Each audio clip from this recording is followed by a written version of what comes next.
Hello दोस्तों, स्वागत है आपका हमारे फिर से नए वीडियो में। तो दोस्तों, आज की इस वीडियो में हम बात करेंगे बिहार आरटीपीएस के बारे में। जो कि यहाँ पे बिहार आरटीपीएस का बड़ा बदलाव आया है कि पहले आप आधार कार्ड और एक फ़ोटो डालकर अपना जाति आय निवास बनाते थे, लेकिन अब आप यहाँ पे अब नहीं बना सकते हैं क्योंकि इसका नियम अब चेंज हो चुका है। अब आपको बहुत सारे यहाँ पे डॉक्यूमेंट देना पड़ेगा। तो कौन कौन सा डॉक्यूमेंट लगेगा, ये सारा कुछ हम इस वीडियो में बताएंगे कि क्या क्या डॉक्यूमेंट लगेगा, आपको कौन कौन सा डॉक्यूमेंट आपको वहाँ पे देना है, और जाति में क्या देना है, और आय में क्या देना है, और निवास में कौन सा डॉक्यूमेंट्स देना है। सारा प्रोसेस हम इस वीडियो में बताएंगे, तो वीडियो को आप लास्ट तक जरूर देखिएगा।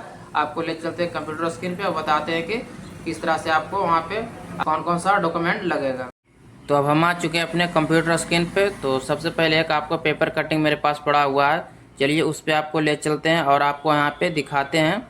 यहाँ पे सबसे पहले हेडलाइन में लिखा हुआ है सबसे ऊपर में, बिहार में जाति आवास एवं आय प्रमाण पत्र बनाने के नियम हुए सख्त। मतलब कि अब नियम हुआ चेंज। अब पहले जैसा आप नहीं बना सकते हैं। यहाँ पे अब प्रमाण पत्र बनवाने के लिए आवेदन करते समय महत्वपूर्ण दस्तावेज अपलोड करना अनिवार्य है।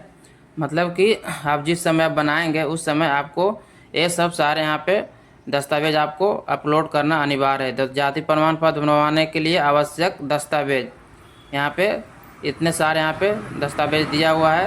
यहाँ पे ज़मीन का खतियान आप लगा सकते हैं, वहाँ दे सकते हैं, या फिर अगर आपको दान में मिला है, दान पात्र में मिला है, तो यहाँ पे दान पात्र का जो भी होता है वो उसका पेपर वहाँ पे लगा सकते हैं। और उसके बाद अगर आपके पास दोनों नहीं है तो भूमि से संबंधित अन्य दस्तावेज, जैसे कि आपका रसीद हो गया है, जमाबंदी हो गया है, रजिस्टर टू हो गया है, जो भी आपके पास हो ज़मीन से रिलेटेड अन्य दस्तावेज, वो वहाँ पे दे सकते हैं। और उसके बाद बात करेंगे आवास प्रमाण पत्र के बारे में। तो यहाँ पे लिखा हुआ है आवास प्रमाण पत्र के लिए आवश्यक दस्तावेज। तो आपको यहाँ पे सबसे पहले ज़मीन का खतियान है तो यहाँ पे दे सकते हैं, या फिर भूमि से संबंधित अन्य दस्तावेज जैसे कि रसीद हो गया है, खेत का जो भू लगान होता है वो दे सकते हैं, जमाबंदी दे सकते हैं, या तो म्यूटेशन कराते समय जो शुद्धि पत्र मिला था वो सब दे सकते हैं, या फिर आपको यहाँ पे राशन कार्ड है तो राशन कार्ड दे सकते हैं। और राशन कार्ड में आपका नाम होना चाहिए। और एक बात ध्यान देंगे कि जो रसीद लगा रहे हैं तो बाप दादा या पूर्वजों जिनके नाम से भी है वहाँ पे अपना दे सकते हैं अपने जाति या निवास बनाने में। तो यहाँ पे वोटर आईडी कार्ड है तो यहाँ पे वोटर आईडी कार्ड भी लगा सकते हैं, या फिर आपके पास अगर बिजली बिल कनेक्शन है तो उसका भी आप दे सकते हैं। जैसे माता पिता का हो सकता है नाम से बिजली बिल है, तो अपने जैसे कि स्टूडेंट का बन रहा है या तो हम बना रहे हैं, जैसे स्टूडेंट है बच्चा का बनाना है तो उनका तो नाम से मतलब कि 18 साल कम उम्र है तो उनका नाम से तो बिजली बिल नहीं होगा, तो उसके जगह माता पिता का यहाँ पे नाम से दे सकते हैं, या फिर माता पिता या पूर्वजों का खतियान है या फिर रसीद है तो दे सकते हैं। और उसके बाद यहाँ पे आय प्रमाण पत्र के लिए आवश्यक दस्तावेज, तो सबसे पहले माता पिता का वेतन या पेंशन पर्ची। अगर आपके माता पिता जॉब कर रहे हैं, पेंशन आता है या फिर रिटायरमेंट आता है तो यहाँ पे उनका यहाँ पे दस्तावेज दे सकते हैं। या फिर आपके पास यहाँ पे देखेंगे तो यहाँ पे इनकम टैक्स रिटर्न, अगर आपके घर में कोई इनकम टैक्स रिटर्न भरता है उसका कोई मतलब कि डॉक्यूमेंट है तो यहाँ पे दे सकते हैं। और अगर आपके पास अगर ये दोनों नहीं है तो अब यहाँ पे क्या करेंगे, तो चलिए हम आपको ले चलते हैं। अब गूगल क्रोम में आपको हम उसके वेबसाइट पे ले चलते हैं और बताते हैं कि अगर ये दोनों नहीं रहेगा तो आय आपके किस तरह से बनेगा। तो यहाँ पे बिहार आरटीपीएस यहाँ पे सर्च करेंगे, यहाँ पे आरटीपीएस बिहार लिख कर यहाँ पे सर्च करेंगे तो आपके सामने कुछ इस तरह का इंटरफेस आएगा। यहाँ पे आरटीपीएस 4, यहाँ पे आरटीपीएस 3, आरटीपीएस 2, आरटीपीएस 1 भी आ सकता है, जो भी आए। तो यहाँ पे आपको फर्स्ट लिंक पे ही आपको क्लिक करना है। जैसे उस पर क्लिक करेंगे तो अब आ जाएंगे आरटीपीएस के ऑफिशियल साइट से, यहीं से जाति आय निवास प्रमाण पत्र के लिए आवेदन किया जाता है। यहाँ पे लोक सेवाओं का अधिकार एवं अन्य सेवाएं के ऑफिशियल साइट पे आ जाएंगे। आरटीपीएस से रिलेटेड जितने भी काम होता है इसी साइट से आप कर सकते हैं। तो यहाँ पे आएंगे यहाँ पे लोक सेवाओं के अधिकार की सेवाएं में आना है समान प्रशासन विभाग पे, और उसके बाद यहाँ पे आवासीय प्रमाण पत्र का निर्गमन पे क्लिक करना है। उसके बाद अंचल स्तर पे जैसे उस पर क्लिक करेंगे तो यहाँ पे आवासीय प्रमाण पत्र बनाने के लिए यहाँ पे फॉर्म खुलेगा। तो आपको यहाँ पे नीचे आना है, नीचे आएंगे और यहाँ पे लिखा हुआ है आवास प्रमाण पत्र के साक्ष्य हेतु आवेदक आवेदिका के माता पिता या फिर पूर्वज का निम्नांकित अभिलेख समुचित माने जाएंगे। मतलब कि अगर आप बना रहे हैं तो अपने माता पिता या फिर अपने पूर्वजों के नाम से जो भी डॉक्यूमेंट है यहाँ पे लगा सकते हैं। तो यहाँ पे सबसे पहले दिया हुआ है राजस्व अभिलेख खतियान। यहाँ पे अपना राजस्व अभिलेख खतियान अगर आपके पास है तो यहाँ ये लगा सकते हैं, या फिर आपके पास राजस्व अभिलेख या दान पात्र जो भी, मतलब कि अगर आपको ज़मीन दान में मिला है उसका अगर कागजात है वो लगा सकते हैं। भूमि से संबंधित दस्तावेज अगर आपके पास कोई चीज़ है, जैसे कि आपके पास भू लगान रसीद हो या फिर जमाबंदी हो रजिस्टर टू, और या फिर आप म्यूटेशन शुद्धि पत्र हो वो लगा सकते हैं। अगर आपके पास राशन कार्ड है तो राशन कार्ड दे सकते हैं और उसमें आपका नाम होना चाहिए।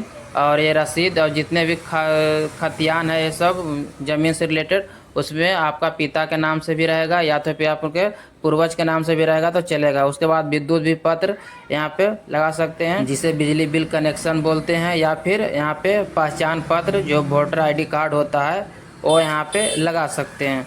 तो इतने सारे यहाँ पे आपको निवास प्रमाण पत्र में लगने वाला है। उसके बाद बात करने वाले हैं जाति प्रमाण पत्र के लिए क्या लगेगा। तो यहाँ पे प्रशासन विभाग में आना है, जाति प्रमाण पत्र के निर्गमन पे क्लिक करना है। उसके बाद अंचल स्तर पे क्लिक करेंगे, आपके सामने जाति यहाँ पे ऑनलाइन करने के लिए फॉर्म खुलेगा। उसके बाद नीचे आएंगे, नीचे आने के बाद आपको यहाँ भी देखिए खतियान मांगा जा रहा है और यहाँ पे अभिलेख दान पात्र जो दान में मिला होगा ज़मीन, और यहाँ पे जाति प्रमाण पत्र के साथ हेतु आवेदक आवेदिका के पिता एवं पूर्वज का निम्नांकित अभिलेख समुचित माने जाएंगे। तो यहाँ भी आपको बेटर रहेगा कि अपना यहाँ पे जमाबंदी डाल सकते हैं, या फिर अगर आपके पास खेत का रसीद भू लगान है वो यहाँ पे डाल सकते हैं। अगर आपके पास यहाँ पे ज़मीन नहीं है तो यहाँ पे जो सरकारी से पर्चा मिला होगा भूमिहीन ज़मीन से संबंधित दस्तावेज कोई होगा वहाँ पे डाल सकते हैं, या फिर अन्य अभिलेख के होगा आपके पास जो भी होगा ज़मीन से रिलेटेड यहाँ पे ज़मीन, और उसका रसीद यहाँ पे उसका डॉक्यूमेंट यहाँ पे डाल सकते हैं। उसके बाद यहाँ पे लास्ट वाला ऑप्शन है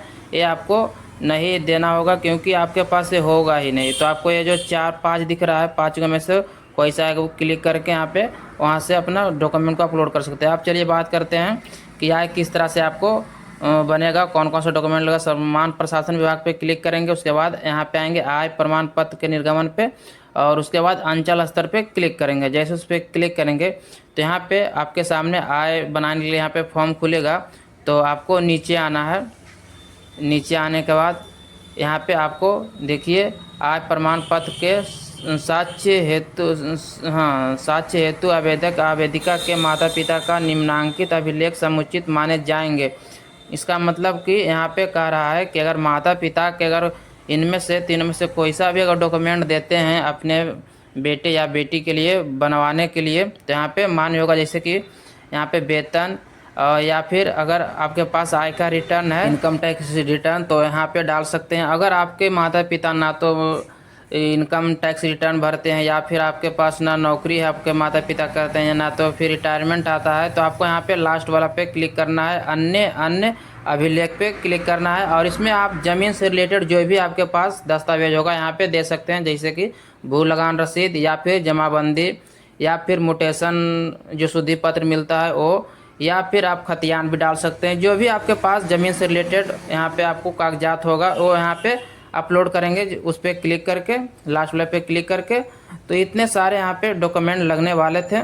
तो इस वीडियो में हम बताएं कि जाति आय निवास के लिए नया जो नियम लागू हुआ था उसमें कौन कौन सा डॉक्यूमेंट लगेगा, ये सारा कुछ हम इस वीडियो में बता दिए हैं। हम अगले नेक्स्ट वीडियो में लेके आएंगे कि किस तरह से अब ऑनलाइन करना है। हम अगले नेक्स्ट वीडियो में जल्द ही लाने वाले हैं कि किस तरह से आपको जाति आय निवास के लिए ऑनलाइन आवेदन करना है। तो इस वीडियो को यहीं पे समाप्त करते हैं, और अगर ये वीडियो आपको अच्छा लगा है तो एक लाइक ज़रूर करें, और साथ में अगर आप हमारे चैनल पर नए हैं तो चैनल को भी सब्सक्राइब जरूर करें, और साथ में घंटी को दबा के ऑल पे क्लिक कर दें इसी तरह का वीडियो देखने के लिए, कि जब भी मैं कोई नई वीडियो अपलोड करूं तो इसका नोटिफिकेशन सबसे पहले पहुंचे और वह वीडियो सबसे पहले आप देख सकें। और अगर अभी भी आपके मन में कोई क्वेश्चन रह गया है तो आप हमारे कमेंट बॉक्स में पूछ सकते हैं, उसका जवाब हम जल्द ही देने की कोशिश करेंगे। तो चलिए मिलते हैं अगले नेक्स्ट वीडियो में, तब तक के लिए जय हिंद, वंदे मातरम।